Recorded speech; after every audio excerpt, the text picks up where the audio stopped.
Assalamualaikum warahmatullahi wabarakatuh para pelajar. Okey, baik, hari ini kita dah masuk kepada bab 11 iaitu bab yang baharu. Okey, baik, hari ini saya hanya beri anda video. Selepas kamu tonton video ini, kamu perlu buat latihan kemudian hantar kepada cikgu seperti biasa. Okey, baik, kita lihat. Awak boleh rujuk kepada buku teks awak bermula muka surat 248. Okey. Jadi hari ini kita masuk bab 11 iaitu pengenalan set. Okey, baik, kita lihat seterusnya. Okey, kita bermula dengan subtopik yang pertama iaitu 11.1 set. Okey, jadi dalam bab 11 ini kita akan jumpa dua subtopik. Jadi hari ini cikgu akan masuk kepada subtopik yang pertama 11.1 bermula daripada muka surat 248 hingga 251. Okey. Okey, jadi apa objektif awak pada hari ini? Okey, objektif untuk pembelajaran pada hari ini ialah, okey, pada akhir pembelajaran, murid akan dapat menyatakan maksud set. Jadi awak akan menyatakan apa itu set. Nyatakan dan fahamkan. Okey. Kemudian, murid akan menghuraikan suatu set dengan menggunakan perihalan, penyenaraian dan tata tanda pembina set. Okey. Seterusnya, awak akan tahu apa itu set kosong. Jadi awak boleh menyatakan dan faham apa itu set kosong. Seterusnya, awak akan mengenal pasti sama ada suatu objek itu adalah unsur kepada suatu set dan mewakilkan hubungan dengan simbol. Okey. Jadi awak akan kenal pasti unsur itu adakah merupakan unsur kepada satu set. Kalau betul, awak akan wakilkannya dengan simbol. Kalau bukan pun ada simbolnya. Okey, baik. Seterusnya. Okey, baik, kita lihat di sini pelajar.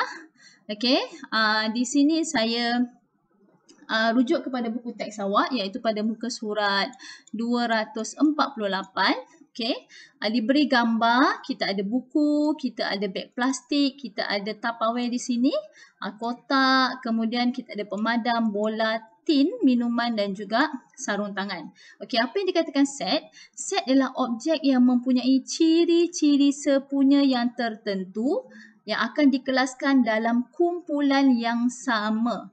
Jadi setiap kumpulan ini dikenali sebagai set. Okey, contoh. Okey, contoh ciri-ciri sepunya saya boleh berikan dalam gambar ini, benda ataupun objek yang dibuat daripada plastik. Okey, yang diperbuat daripada plastik. Jadi saya dapat kumpulkan objek yang dibuat daripada plastik ialah beg plastik dan juga Tupperware. Seperti itu pelajar. Okey, sarung tangan. Okey, sarung tangan ni boleh dibuat daripada plastik juga, dibuat daripada getah kan. Okey, jadi saya boleh kelaskan beg plastik dan juga Tupperware ini diperbuat daripada plastik. Okey, bila saya kumpulkan dia, saya kenali dia sebagai set yang diperbuat daripada objek yang dibuat daripada plastik. Okey, itu kita panggil set. Okey, jadi untuk lebih faham, kita lihat. Latih diri 11.1a. Okey, awak kena kelaskan objek dalam senarai di bawah kepada pengangkutan darat, laut dan udara. Jadi awak kena buat kumpulan. Okey, kumpulkan pengangkutan yang ada dekat sini kepada kumpulan darat. Okey, kumpulan laut, pengangkutan laut. Jadi awak kena kumpulkan pengangkutan ini mengikut kumpulan pengangkutan darat, laut dan udara. Okey, contoh darat. Kereta, lori, van, bas. Okey, ini pengangkutan darat. Jadi awak masukkan dekat sini. Kereta. Jadi awak dah kumpulkan pengangkutan darat ialah kereta, lori, van dan juga bas. Okey. Okey, pengangkutan laut. Mana pengangkutan yang menggunakan laut? Kapal, kemudian kita ada sampan, bot, ferry. Okey, jadi kita kumpulkan pengangkutan ini dalam kumpulan pengangkutan laut. Macam tu. Jadi ini yang kita panggil sebagai set pelajar. Okey, dia kumpulkan mengikut ciri-ciri sepunya, ciri-ciri tertentu. Jadi pengangkutan udara yang lain-lain iaitu helikopter, roket, kapal terbang, belon udara. Jadi kita masukkan dalam kumpulan pengangkutan udara. Jadi ini kumpulan ini yang kita panggil sebagai set. Jadi kumpulan set pengangkutan darat, kumpulan set pengangkutan laut, kumpulan set pengangkutan udara. Okey? Okey, baik. Jadi saya harap faham. Jadi kita dapat kumpulkan setiap pengangkutan ini. Jadi ini set pertama, set darat, set laut dan juga set udara. Okey, seterusnya kita akan menghuraikan suatu set. Okey. Yang ini awak boleh rujuk kepada buku teks awak pada muka surat 249. Bagaimana kita nak huraikan suatu set tu pelajar? Okey, set boleh ditulis menggunakan yang pertama perihalan, yang kedua penyenaraian dan yang ketiga ialah tata tanda pembina set. Okey, kita ambil contoh sebagai jalur gemilang. Jadi kita nak tulis warna yang ada dalam jalur gemilang. Okey, jadi kita lihat jalur gemilang ada 4 warna, kuning, biru, merah dan putih. Jadi macam mana kita nak kelaskan warna ini dalam perihalan, penyenaraian dan tata tanda pembina set. Okay, kita lihat. Okey, masih lagi dalam buku teks muka surat yang sama iaitu muka surat 249. Okey, jadi kita lihat dekat sini, kita katakan dia sebagai set A. Okey, jadi kita akan gunakan dia sebagai set A. Jadi awak lihat dari segi perihalan macam mana kita nak perihalkan set A ini. Okey, tadi dia kata kita buat contoh warna yang ada dalam jalur gemilang. Jadi macam mana kita nak buat perihalan? Okey, kita akan tulis macam ni pelajar. A ialah set, kita bermula dengan perkataan A ini sebab kita katakan dia sebagai set A. Tapi kalau awak tulis dia sebagai set B, jadi awak akan tulis kat sini set B. Okey, awak akan tulis B kat sini. Ialah set, kita akan bermula dengan set yang terdiri daripada warna dalam jalur gemilang. Okey, jadi perihalan A sebab kita tentukan dia sebagai set A ialah set yang terdiri daripada warna dalam jalur gemilang sebab kita nak warna tadi kan. Okey, kemudian penyenaraian macam mana kita nak buat? Set A boleh diwakili dengan menggunakan tata tanda set. Jadi tata tanda set yang ini pelajar. Okey. Macam mana nak buat tata tanda set? Jadi kena buat betul-betul. Macam ni. Okey, ini tata tanda set. Jadi kita terus letak A sama dengan kita buat tata tanda set. Masukkan warna yang ada dalam jalur gemilang. Kemudian dipisahkan dengan tanda koma. Kita pisahkan warna dalam jalur gemilang dengan tanda koma. Kemudian kita tutup lagi dengan tata tanda set. Okey. Kemudian kita katakan setiap objek yang dalam tata tanda set ini kita panggil dia sebagai unsur. Okey. Jadi merah, putih, biru dan kuning merupakan unsur bagi warna dalam jalur gemilang. Okey. Jadi unsur bagi set A. Jadi merah, putih, biru dan kuning kita panggil sebagai unsur bagi set A. Apa tu set A? Set A ialah warna yang ada dalam jalur gemilang. Okey, kemudian kita nak buat dia dalam bentuk tata tanda pembina set. Okey. Jadi kita lihat set A juga boleh diwakili dengan menggunakan tata tanda pembina set di mana okey ni set A jadi kita kena tulis A sama dengan okey, kita mula dengan tata tanda set kemudian X titik bertindih X. Okey.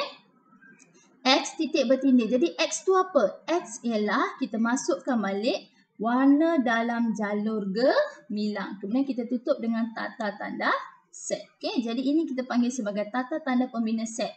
Dia akan bermula dengan X titik bertindih X ialah apa? Okey, jadi ni apa pernyataan dia? Jadi kita kena tengok yang ini warna dalam jalur gemilang ni kita tengok semula perihalan. Okey, jadi set ini kita boleh huraikan kepada 3 iaitu perihalan, penyenaraian dan juga tata tanda pembina set. Okey, kita lihat contoh 1. Masih juga lagi dalam muka surat 249 buku teks anda. Okey, huraikan setiap yang berikut dalam set dengan menggunakan perihalan, penyenaraian dan tata tanda pembina set. Okey. Jadi kita kena huraikan set dalam bentuk 3 tadi. Okey. Perihalan, penyenaraian dan tata tanda pembina set. Okay, jadi kita lihat dekat sini pelajar. Yang pertama huruf dalam perkataan Malaysia. Okey. Jadi kita lihat, kita katakan set yang diwakili itu ialah P. Jadi awak boleh letak P ke Q ke okey, ikut awak. Jadi kita letak P. Jadi perihalan kita kena nyatakan P tu ialah apa? P ialah set, okay, kena nyatakan P ialah apa? P ialah set yang terdiri daripada huruf dalam perkataan Malaysia. Dia nampak, dia salin balik, okay. Cuma dia tambah kat sini, P ialah set, okay, dia tambah perkataan yang terdiri daripada, okay, dia tambah perkataan itu, kemudian dia ambil balik yang dalam soalan, okay, huruf dalam perkataan Malaysia. Okay, baik, kita lihat. Kemudian kita kena senaraikan. Penyenaraian maksudnya kita senaraikan unsur bagi set P. Jadi P ialah, jangan lupa tata tanda set. Kemudian masukkan unsur untuk perkataan Malaysia. Kita ada huruf M. Kita letak koma bagi asingkan huruf tersebut. Okey. Kemudian kita masukkan huruf yang ada dalam perkataan Malaysia. Okey. Awak kena ingat unsur yang sama tidak perlu diulang. Jadi maksudnya kalau kita nampak Malaysia ni ada 2A. Ada 3A. Jadi kita hanya letak 1A sahaja. Kemudian kita masukkan huruf-huruf yang lain. Okey, jadi A hanya satu kali saja awak perlu tulis kerana unsur yang sama tidak perlu diulang. Habis saja awak dah masukkan unsur bagi huruf yang ada dalam perkataan Malaysia, tutup dengan tata tanda set. Okey. Okey. Kemudian yang ketiga, kita kena buat tata tanda pembina set pula, di mana P sama dengan, mula dengan tata tanda set, kemudian X titik bertindih X ialah huruf dalam perkataan Malaysia. Okey, salin balik. Yang ini. Okey, X titik bertindih X ialah huruf dalam perkataan Malaysia, tutup balik dengan tata tanda set. Okey. Okey, baik. Maafkan saya kalau saya salah sebut perkataan tu set. Okey. Okey, B. Kita lihat B ialah nombor ganjil yang kurang daripada 20. Kurang daripada 20 pelajar. Nombor ganjil yang kurang daripada 20. Jadi bermula daripada perkataan nombor 1 hingga kurang daripada 20. Dia nak nombor ganjil sahaja. Okey, jadi yang pertama kita wakilkan dia sebagai X. Baik, kita lihat X kat sini. Perihalan X ialah, okey, nampak set. X ialah set. Okey, masukkan balik soalan tadi nombor ganjil yang kurang daripada 20. Jadi masukkan saja. Okey, ini ialah perihalan. Penyenaraian maksudnya kita kena senaraikan unsur yang ada dalam set X ini. Okey, jadi kita akan mula dengan tata tanda set. Kita masukkan, okey, nombor ganjil yang kurang daripada 20. Kita masukkan. Okey, jangan lupa letak koma untuk asingkan unsur tersebut. Kita tutup dengan tata tanda set. Okey. Okey, baik. Akhir sekali, macam mana kita nak bina tata tanda pembina set? Kita letak X tadi sebab X ialah dia punya set dia. Sama dengan, okey, mula dengan tata tanda set. X titik bertindih X sekali lagi.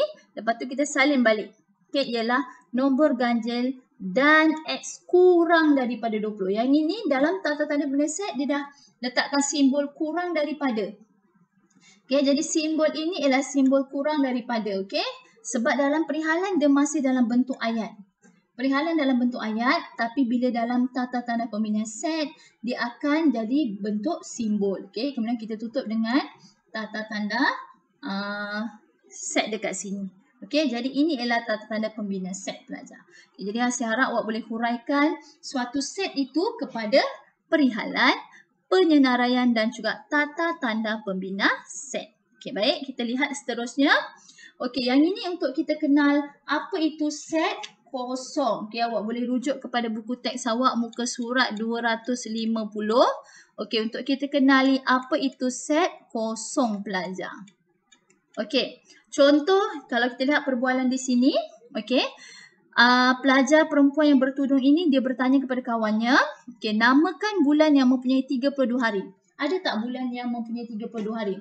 Okey, kemudian kawan dia berfikir. Dia fikir tiada bulan yang mempunyai 32 hari. Paling banyak pun bulan yang mengandungi hari ialah 31 hari. Okey, ini yang paling banyak. Setakat ini tak ada bulan yang 32 hari. Okey, jadi maksudnya dekat sini, jika M mewakili set bulan yang mengandungi 32 hari, yang mempunyai 32 hari, maka set M tidak mengandungi sebarang unsur. Sebab tiada bulan yang ada 32 hari pelajar. Okey, jadi kita namakan set ini sebagai set kosong. Okey, maksudnya set kosong tak ada unsur dalam tu. Itu maksud dia. Set kosong maksudnya tak ada unsur dalam tu. Jadi set kosong boleh diwakili dengan simbol. Okey, simbol yang ini atau simbol yang ini pelajar. Okey, jadi dia ada dua simbol untuk kita wakili set kosong. Di mana M sama dengan macam ni atau M sama dengan simbol yang macam ni. Okey, jadi ada dua simbol dekat sini. Okey. M sama dengan, awak buat bulat dahulu kemudian potong dia. Ataupun M sama dengan buat tata tanda set dan tutup dia. Nampak? Okay? Jadi ini kita panggil sebagai set kosong. Maksudnya set kosong, set yang tak ada unsur. Okay? Set yang tak ada unsur. Okay, baik, kita lihat. Okay, kita cuba lihat latih diri 11.1b. Okay, masih lagi dalam buku teks muka surat 250. Okay, saya jawab soalan nombor 2. Kita cuba jawab soalan nombor 2 untuk tentukan set kosong ini. Okay, jadi tentukan sama ada setiap dan berikut benar atau palsu. Jadi jawapan awak cuma ada 2, benar ataupun palsu dan perlu ditulis dengan huruf besar. Okay, contoh A. Jika P merupakan segitiga yang mempunyai perpenjuru, maka P sama dengan set kosong. Okay, segitiga tidak ada perpenjuru pelajar. Kalau awak ingat, awak dah belajar dalam bab 9. Okay, di mana segitiga tidak ada perpenjuru. Okay, kalau awak tidak percaya, okay, ini rumus untuk kita cari bilangan perpenjuru bagi satu poligon. Okay, di mana N ialah bilangan sisi. Okay, N ialah bilangan sisi. Okay, bilangan sisi sama dengan bilangan bucu. Bilangan sisi sama dengan bilangan bucu. Yang ini awak dah belajar dalam buku teks awak. Bab 9 awak boleh rujuk semula pada muka surat 203 pelajar. Okay, N ini bilangan sisi. Jadi kalau segitiga, dia mempunyai berapa sisi? Okay, bilangan sisi dia ada 3. Okay, 1, 2, 3. Jadi kalau awak masukkan dalam rumus tadi, okay, masukkan bilangan N sama dengan 3. Okay, 3 tolak 2. Okay, 3 tolak 2 per 2. Masukkan 3 tolak 2 per 3. Yang inilah N tolak 3 pelajar. Okay, jadi N tolak 3. Jadi jangan salah dekat situ. Saya yang tersalah di sini. Okay, jadi tengok balik rumusan awak. Tengok balik rumus macam mana nak cari bilangan perpenjuru N dalam kurungan N tolak 3 per 2. Jadi tengok. Okay, N ialah bilangan sisi. Jadi 3 tolak 3 per 2. Awak akan dapat kosong. Memang dapat kosong kat sini. Sebab 3 darab 3 tolak 3 ialah kosong. Jadi jawapannya ialah kosong. Jadi segitiga memang tak ada perpenjuru. Jadi jawapan untuk P ini segitiga yang mempunyai perpenjuru. Memang salah. Sebab segitiga tidak mempunyai perpenjuru. Okay. Jadi kat sini segitiga yang mempunyai penjuru ialah kosong. Betul. Jadi ini ialah set kosong. Jadi jawapannya ialah benar. Sebab tak ada. Segitiga memang tak ada perpenjuru. Jadi set ni kosong. Memang tak ada unsur. Okay. Kemudian nombor perdana yang juga nombor genap. Ada tak nombor perdana yang mempunyai nombor genap? Ya. Nombor perdana bermula dengan nombor 2, 3, 5 dan seterusnya. Nombor perdana ialah nombor yang boleh dibahagi dengan diri sendiri. Jadi nombor perdana bermula dengan 2. 2 ini ialah nombor genap. Jadi maksudnya set Q ada unsur iaitu 2. Jadi dia kata set Q ialah set kosong. Jadi ini ialah palsu. Okay. Okay, R. Nombor ganjil yang boleh dibahagi tepat dengan 2 pelajar. Tak ada nombor ganjil. Nombor ganjil ni bermula daripada 1, 3, 5, 7, 9. Okay, nombor ganjil tidak boleh dibahagi dengan 2 pelajar. Tak boleh. Jadi R ni dia adalah unsur unsurnya kosong lah. Tak ada nombor ganjil yang boleh dibagi tepat dengan 2 kan. Memang tak ada. Okay. Jadi R sama dengan benar. Sebab memang tak ada unsur nombor ganjil yang boleh dibagi dengan 2. Okay. Jadi S pula. S ialah integer. Okay. Negatif. Dan X mesti kurang daripada kosong. Integer negatif. Maksudnya awak masukkan nombor negatif ni. okey, nombor negatif, kalau dia kuasa 3, jawapan dia mesti akan dapat negatif pelajar. Okey, tak percaya, negatif 1 kalau dia kuasa 3, dia tetap akan dapat negatif 1. Jadi bila nombor negatif dia memang kurang daripada kosong. Jadi maksudnya, okey, untuk set S ni dia ada unsur. Memang ada nombor negatif yang bila kita kuasa 3 memang dia akan kurang daripada kosong. Jadi sebenarnya S ini ada unsur, bukan dia set kosong. Okey. S ini, set S ini ada unsur. Dia bukan set kosong. Jadi dia ini ialah palsu. Okey, jadi ada set kosong ialah set P di mana memang tak ada segitiga yang mempunyai perpenjuru. Okey, jadi set kosong. Dan R, nombor ganjil yang boleh bagi tepat dengan 2. Memang tak ada unsur yang nombor ganjil boleh dibagi dengan 2. Jadi R pun set kosong. Jadi untuk jawapan yang benar ialah A dan juga C. Okey, baik. Saya terus kepada unsur dalam suatu set. Okey. Yang ini awak boleh rujuk kepada buku teks awak. Unsur dalam suatu set di mana kita nak kena pasti unsur itu adakah dia merupakan unsur dalam set tersebut. Okey. Jadi awak boleh rujuk kepada buku teks awak muka surat 250. Okey, unsur-unsur dalam suatu set ditarifkan mengikut ciri-ciri yang tertentu. Setiap unsur mesti memenuhi syarat set yang ditarifkan itu. Okey, kita lihat dia punya keterangan. Okey, misalnya kita katakan set A ialah buah-buahan tempatan di Malaysia.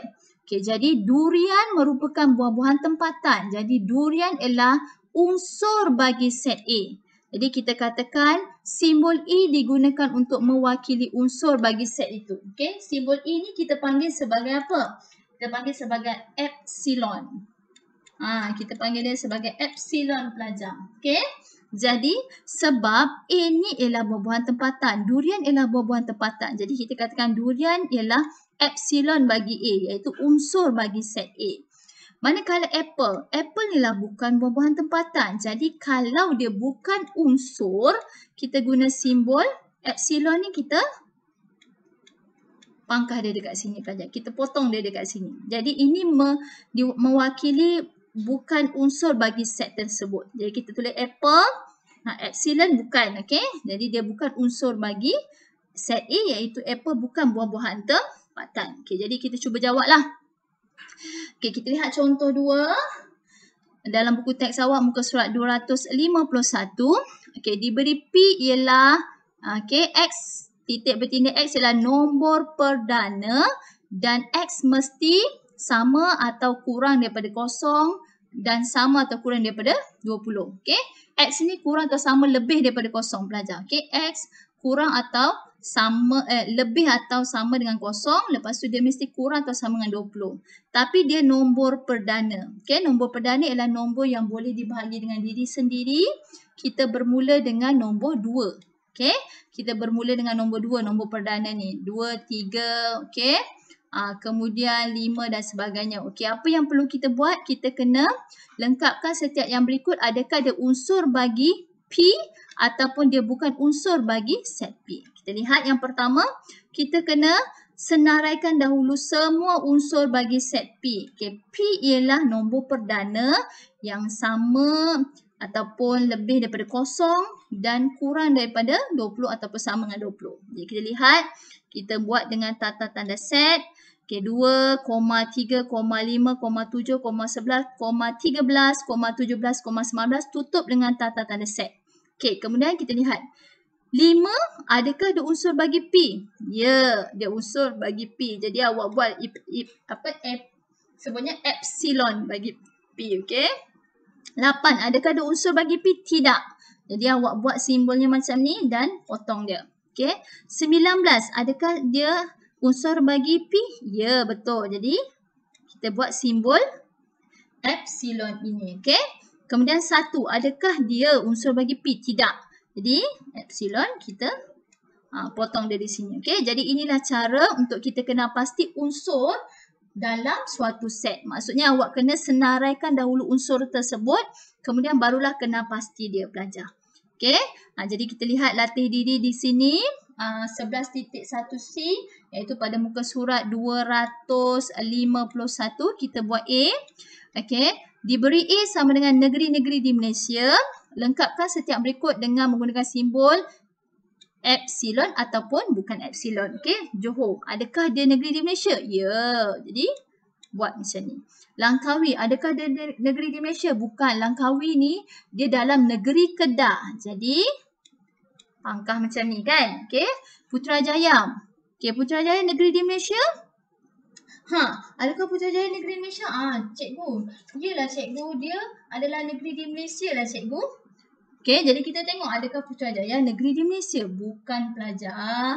Okey, Putrajaya bukan negeri di Malaysia. Jadi awak letak apa? Bukanlah sumber dia. Okey, Selangor? Ya. Jadi bentuknya macam ni pelajar. Okey.